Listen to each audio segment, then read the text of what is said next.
I want to appreciate also in a very special way our partners and friends who came to join us and together worked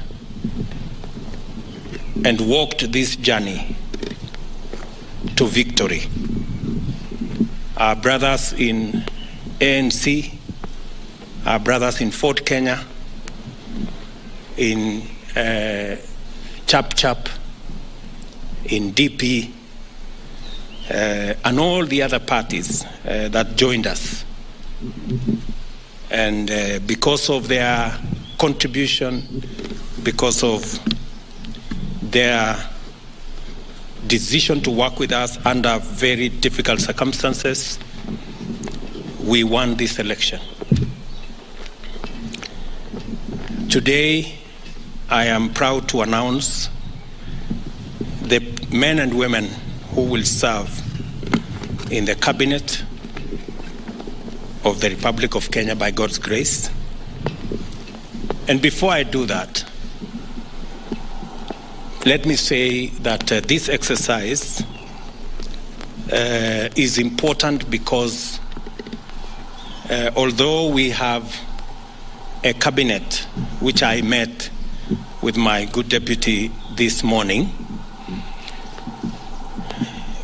it is also important that we set up the new cabinet early so that we can quickly take charge of the affairs of our country and begin the process of implementing the plan that we set out before the people of Kenya and persuaded them to vote for us on the basis of that plan. And it's because of that reason, and after extensive consultation with our teams, I am going to announce the following. My good deputy, Rigathi Gachagua, who I have a lot of regard for standing with me and working extra hours and being part of my support team. And now, by God's grace, he is the Deputy President of the Republic of Kenya. As I promised, my deputy is going to be a very busy person. And I am sending an executive order for print to assign my deputy very clear responsibilities that will assist me be able to discharge the responsibility, the heavy responsibility put on my shoulders by the people of Kenya, as is in accordance with the Constitution of Kenya. The Deputy President will deputize the President in the execution of all President's functions that are allowed by the Constitution and law. He will chair cabinet committees. He will oversee the implementation of cabinet decisions across all ministries and departments. Number 4, he'll coordinate intergovernmental relations between the national government and the county government, including chairing the Intergovernmental Budget and Economic Council, commonly known as IBEC. He will be the liaison between the constitutional commissions and independent offices in matters that require intervention by the national government, including budgets, policy formulation, and implementation of their recommendations. And number 6, he will coordinate the planning and supervise the implementation of development partners' funded programs and projects. And he will oversee public other functions as I may assign him from time to time.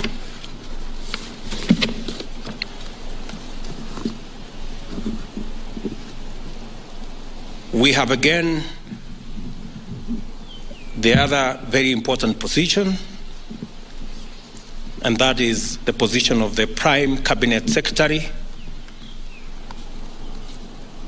And I have appointed my brother, Wycliffe Musalia Mudavadi, into that office.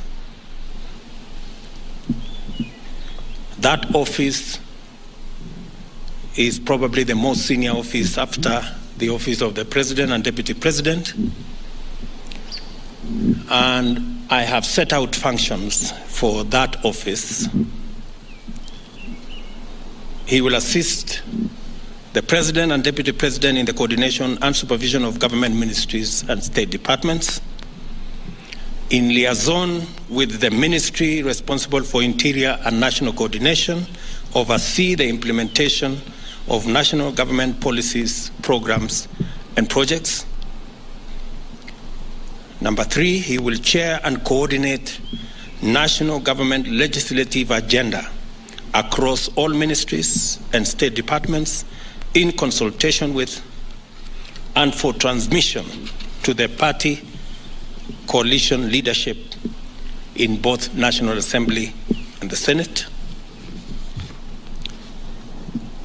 He will facilitate interministerial coordination of cross-functional initiatives and programs. He will also coordinate, number 5, and supervise. He will coordinate and supervise the technical monitoring and evaluation of government policies, programs, and projects across ministries, and of course perform any other functions as I may assign him from time to time. The other appointments I have made this afternoon are appointments of ministers. The Minister for Interior and National Administration, the Honorable Professor Abraham Kithure Kindiki. The Minister for National Treasury and Planning, Professor Njuguna Ndung'u.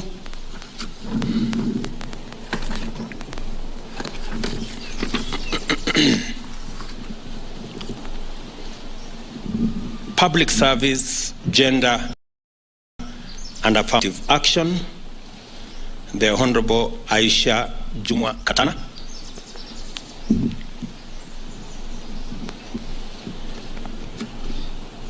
Ministry of Defense, the Honorable Aden Bare Duale. Ministry of Water, Sanitation and Irrigation, the Honorable Alice Muthoni Wahome. Minister for Foreign Affairs and Foreign and Diaspora Affairs, the Honorable Alfred Mutua.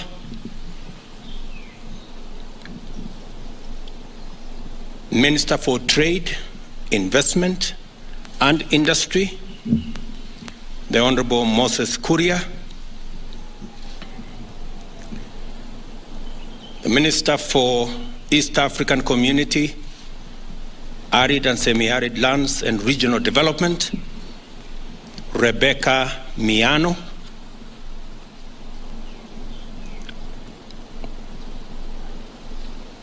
Minister for Roads, Transport and Public Works, the Honorable Onesimus Kipchumba Murkomen.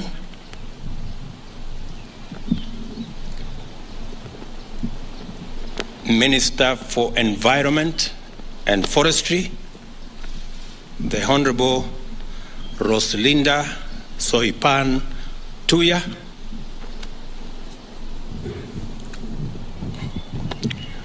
Minister for Lands, Housing and Urban Development, Zakaria Mwangi Njeru, Minister for Tourism, Wildlife and Heritage, the Honorable Penina Malonza, Minister for Agriculture, Livestock and Livestock Development, the Honorable Franklin Mithika Linturi,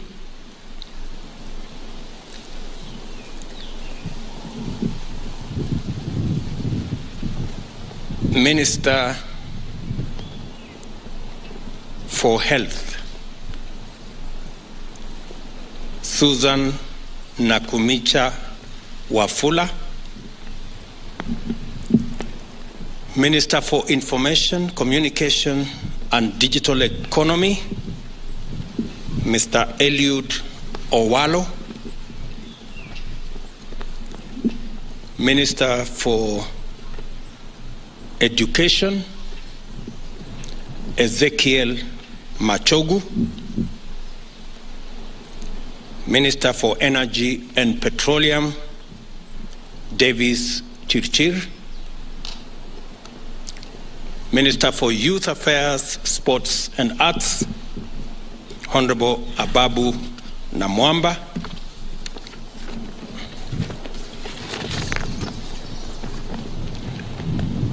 Minister for Cooperatives and Micro, Small and Medium Enterprise Development, Simon Chelugui, Minister for Mining, Blue Economy and Maritime Affairs, Salim Mvuria,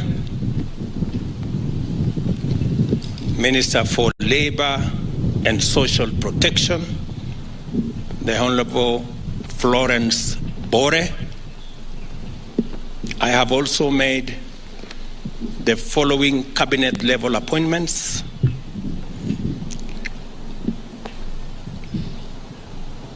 Advisor on Women Rights Agency, Harriet Chigai. Advisor National Security or National Security Advisor, Monica Juma.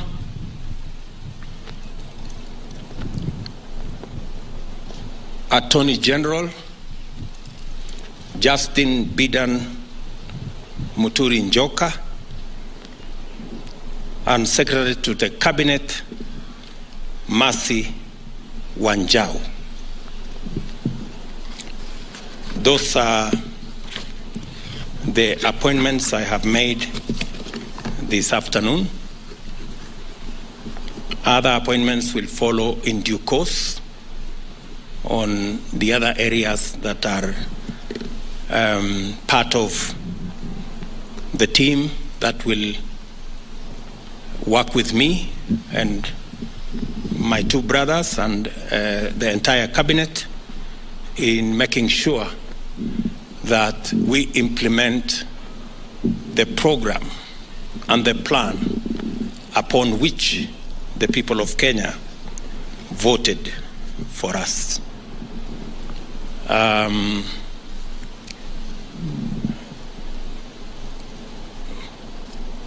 This afternoon also,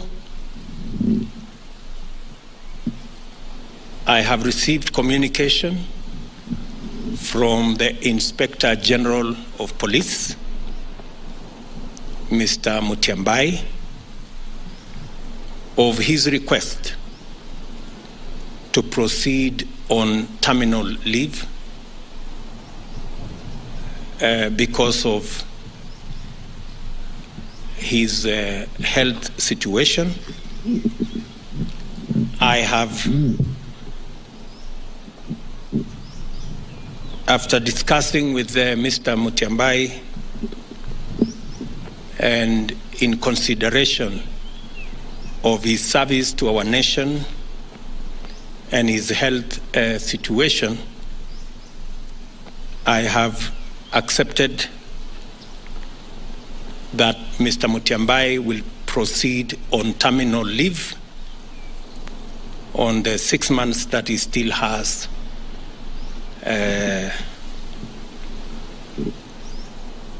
of his contract.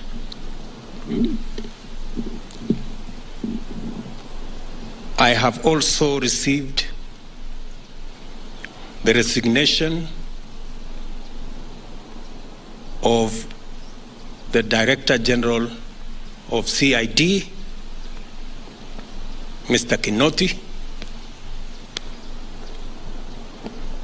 and I have transmitted the same to the National Police Service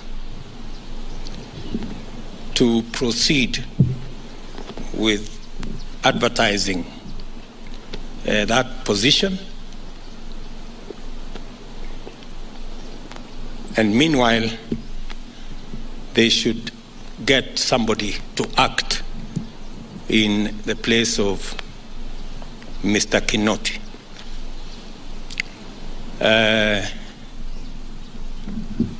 Some consultations were going on. I wanted to confirm whether the gentleman I want to propose for Parliament to consider as the next Inspector General are concluded. Is there somebody? Get me Kinywa. Get me Kinywa. Bring the. I will also formally announce to you that as well, all in the exercise of trying to assemble the next administration so that we can, all of us, begin to work on the nuts and bolts of the transformation of our country. We appreciate that we have a difficult economic situation in our hands, but I am confident that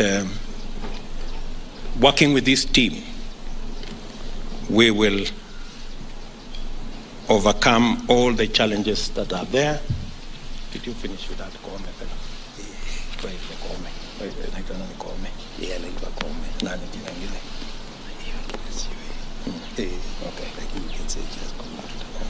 Who is currently what? Yes. Okay.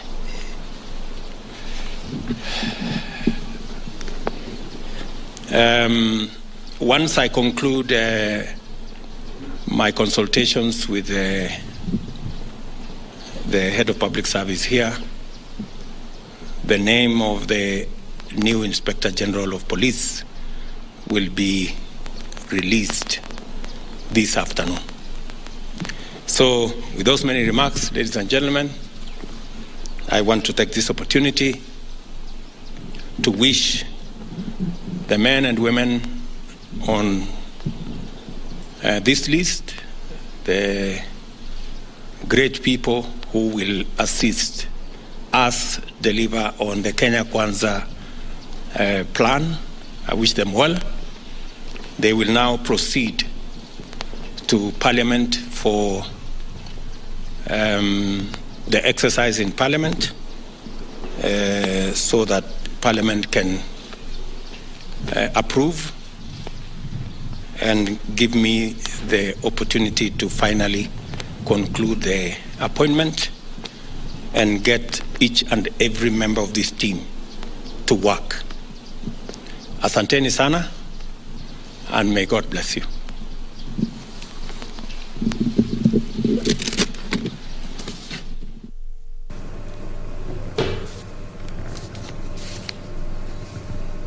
Partners and friends who came to join us and together worked and walked this journey to victory.